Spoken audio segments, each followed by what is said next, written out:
하두셋. 안녕하십니까. 사마에럴입니다. 송덕수 교수님 저 제10판 심리법 강의 2회독 제2부 물권법 제5장 담보물권 제3절 질권 제2관 동산질권 시작하겠습니다. 770페이지고요. 사마에럴 TV 잘 추천 부탁드리고 유튜브 구독을 권합니다. 로마자 1번에 동산질권의 성립. 동산질권은 예외적으로 당사자 사이의 질권 설정 계약과 목적물인 동산의 인도에 의하여 성립하나 이례적으로 법률의 규정에 의하여 성립하는 때도 있다. 동산질권의 성립을 원칙적인 경우도 중심으로 하여 살펴보기로 한다. 1번의 동산질권 설정 계약.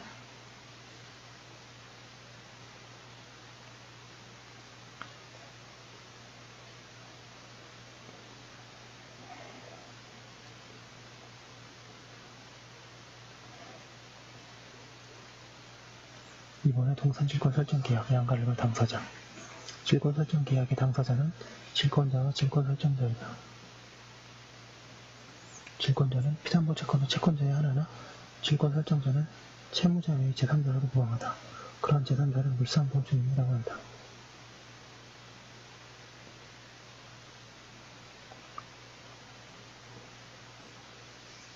양가에게는 물상보증인. 물상보증이란 타인의 채무를 위하여 자기의 재산 위에 물적 담보를 설정하는 자이다. 물상보증인은 채권자에 대하여 채무를 부담하고 있지는 않다. 그러나 채무의 변제가 없으며 담보권의 실행에 의하여 소유권 등의 권리를 상실하게 된다. 물상보증인이 그의 권리를 잃지 않기 위하여 채무를 변제하거나 질권의 실행으로 인하여 질물의 소유권을 잃은 때에는 보증취지에 관한 규정에 의하여 채무자에 대하여 구상권이 있다. 그 결과 채무자의 부탁을 바꿔서 물상보증인이 되었는지에 따라 구상의 범위가 달라진다. 그런데 판례는 물상보증인은 사전구상권이 없다고 한다.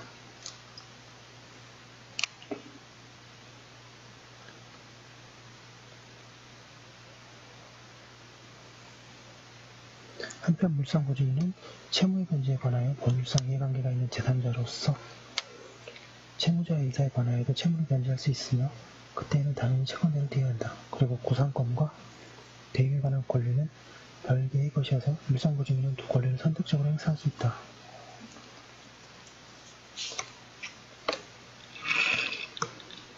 (771페이지) 양가로 기억. 물상보증인은 채무자 아닌 사람이 채무자를 위하여 담보물권을 설정하는 행위이고 채무자를 대신하여 채무를 이행하는 사무의 처리를 위탁받은 것이 아니므로 물상보증인은 변제 등에 의하여 채무자를 면책시키는 것은 의무사무의 처리가 아니고 법적 의무에서는 의무 없이 채무자를 위하여 사무를 관리하는 것에 유사하다. 따라서 물상보증인은 채무자에 대한 구상권은 그들 사이의 물상보증 위탁계약의 법적 성질과 관계없이 민법에 의하여 인정된 별개의 독립한 권리이고 그 성립시에 있어서 민법상 일반 채권에 관한 규정이 적용된다. 양가르기 민법 제370조에 의하여 동법 제341조에 저당권이 준용되는데 동법 제341조는 타인의 채무를 담보하기 위한 저당권 설정 행위가 그 채무를 변제하거나 저당권의 실행으로 인하여 저당권의 소유권을 잃은 때에 채무자에 대하여 구상권을 취득한다고 규정하여 물상보증인의 구상권 발생 요건을 보증인의 경우와 달리 규정하고 있는 점. 물상보증은 채무자 아닌 사람이 채무자를 위하여 담보물권을 설정하는 행위고 채무자를 이행하는 사무의 처리를 위탁받은 것이 아니므로 물상보증인은 담보인으로서 물적 위한 책임만을 부담할 뿐 채무자에 대하여 채무를 부담하는 것이 아닌 점.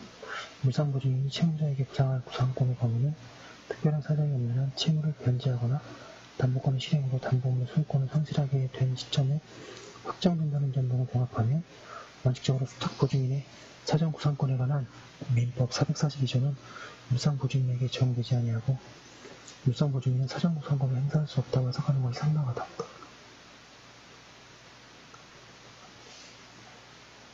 양가 3번의 질권설정자의 처분권한. 질권설정계약은 처분행위인 물권적 합의를 포함한다. 따라서 그것이 위헌하면 질권 설정자에게 처분 권한이 있어야 한다. 그러나 설정자에게 처분 권한이 없는 때에도 채권자가 설정자에게 그러한 권한이 있다고 믿고 또 그렇게 있는데 과실이 없이 질권 설정을 받은 때에는 세율 취득 규정을 위하여 질권을 취득할 수 있다.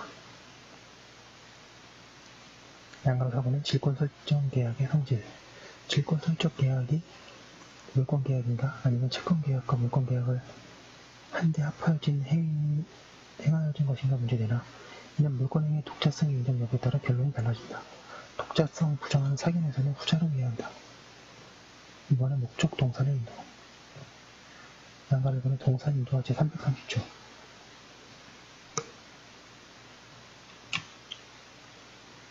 동사 물권 변동에 관한 원칙 규정에 의하면 동사 물권 변동이 생기려면 물권적 합의 외에 동사의 인도도 있어야 한다.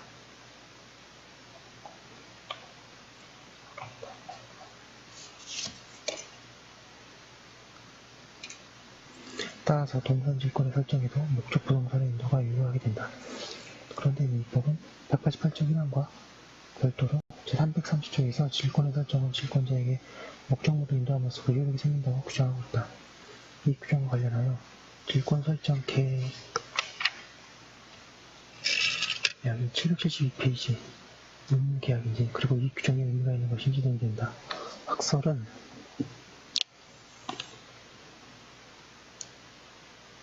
질권 설정 계약이 유물 계약이라는 견해와 이번에 유물 계약이 아니라는 견해로 나뉘고 다른 한편으로는 난가로 A에 의미가 있다는 견해, 난가로 B에 의미가 없다는 견해가 대립하고 있다. 일설은 입법자의 의사가 330조의 제목을 근거로 유물 계약이라고 하고 A설은 주로 188조 1항에서 동산물권의 양도라고 하고 있어도 양도 또는 설정이라고 하고 있지 않다는 이유로 된다.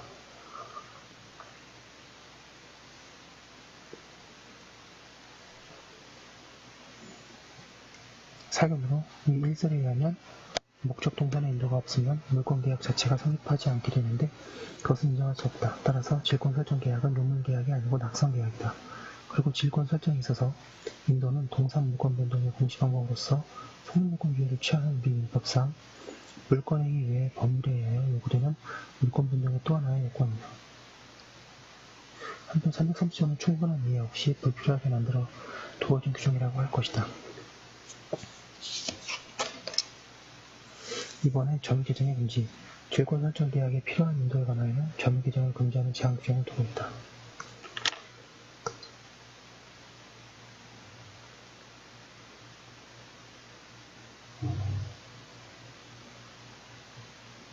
그리하여 현실의 인도와 간이 인도, 목적물을 반한 청구권의 양도에 의한 인도가 여기에 인도가 될 수 있으나 직무를 설정자가 점유하게 되는 점유 개정은 그렇지 않다.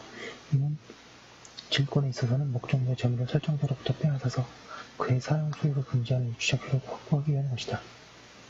양가 3번에 질권 설정 후 질물에 반환하는 경우 질권이 설정한 후에 질권자가 질물을 설정자에게 반환한 경우에는 통상은 질권이 소멸한다고 하나 문화재건에 질권이 양도담보권으로 전환된다고 하는 견해도 있다.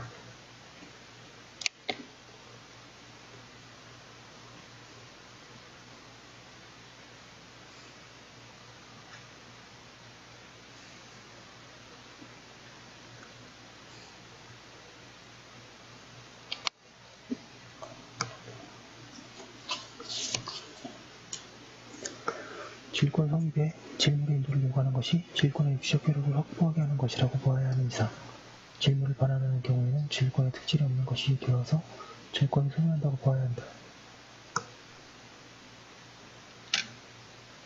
3번에 동산질권의 목적물, 질물. 동산질권의 목적물은 동산이다. 그러나 양도할 수 없는 동산은 질권의 목적물이 될 수 없다. 질권에는 우선문제적 효력이 있는데 양도할 수 없는 물건은 환가하여 우선문제를 받을 수 없기 때문이다. 양간에 관해 압류가 금지되는 동사는 압류 금지 이유가 무엇인가에 따라 다르다. 그 이유가 양도해서는 안 되는 것이기 때문에 질권의 목적물로 되지 못하나 단순히 채무자의 보호를 위하여 압류를 금지한 경우에는 질권의 목적물로 될 수 있다. 773페이지 양도할 수 있는 동산임에도 불구하고 정책적으로 권리자가 스스로 사용 수익하게 하기 위하여 질권 설정을 금지하는 것이 있다. 등기한 선박, 소형 선박, 자동차, 항공기 및 경량항공기, 일정한 건설기계 등이 그렇다. 이러한 동산은 저당권의 객체가 된다.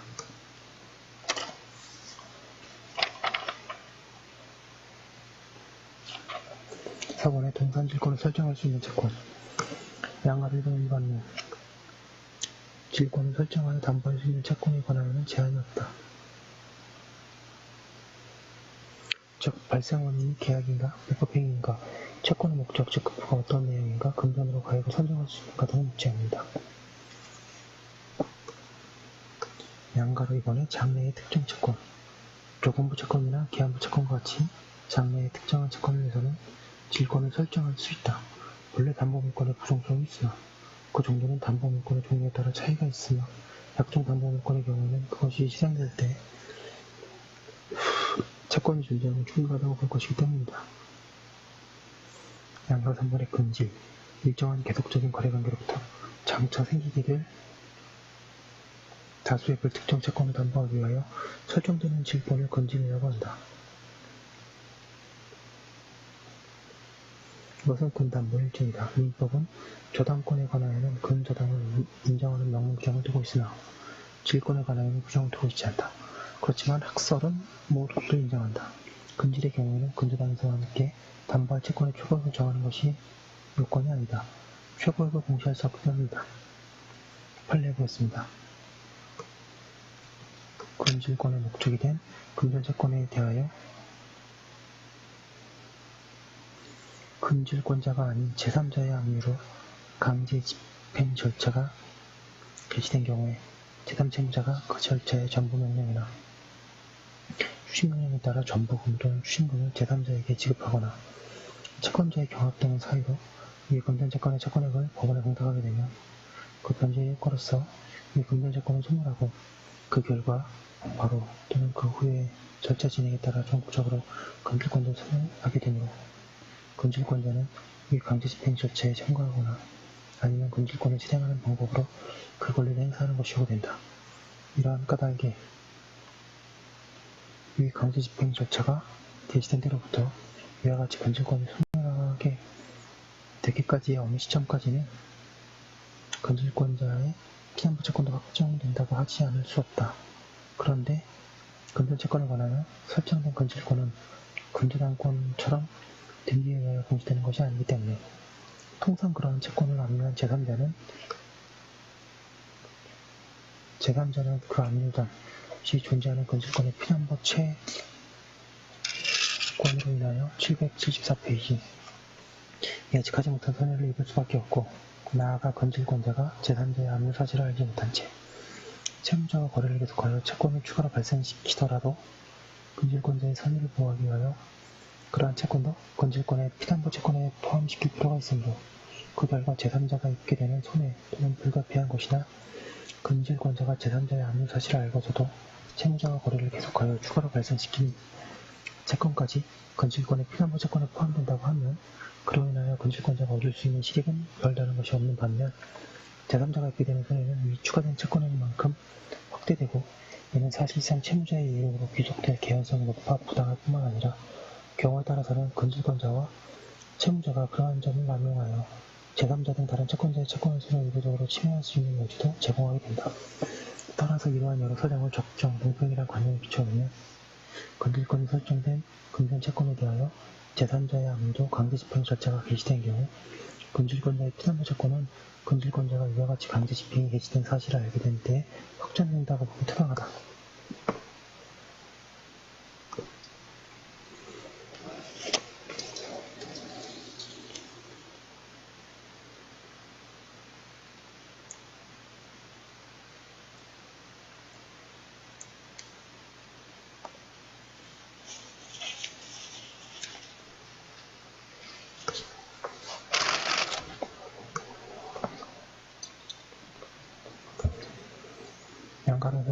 그냥 5번의 법정질권. 일정한 경우에 법률상 당연히 질권 성립한다. 양가 1번 법정질권 인정되는 경우로는 방가 1번의 토지임대인의 법정질권.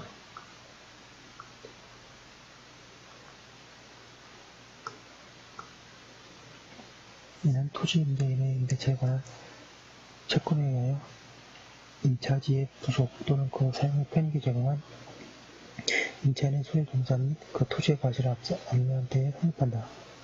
아까로 전에 건물 등의 임대인의 법정질권, 이는 건물 기타 공작물의 임대인이 임대차에 관한 채권에 의하여 그 건물 기타 공작물에 부속한 임차인 소유의 동산을 압류한 때에 성립한다. 양가로 이번에 피담보 채권, 위 두 법정질권에 있어서 피담보 채권은 임대차에 관한 채권이다. 즉 차임이나 임대차에 의하여 임대인이 가지게 되는 손해배상 청구권 등이다. 양가 3번의 압류, 위에 법정질권 성립하려면 임차인의 채무이 있을 때 임대인이 목적물을 압류하여야 한다.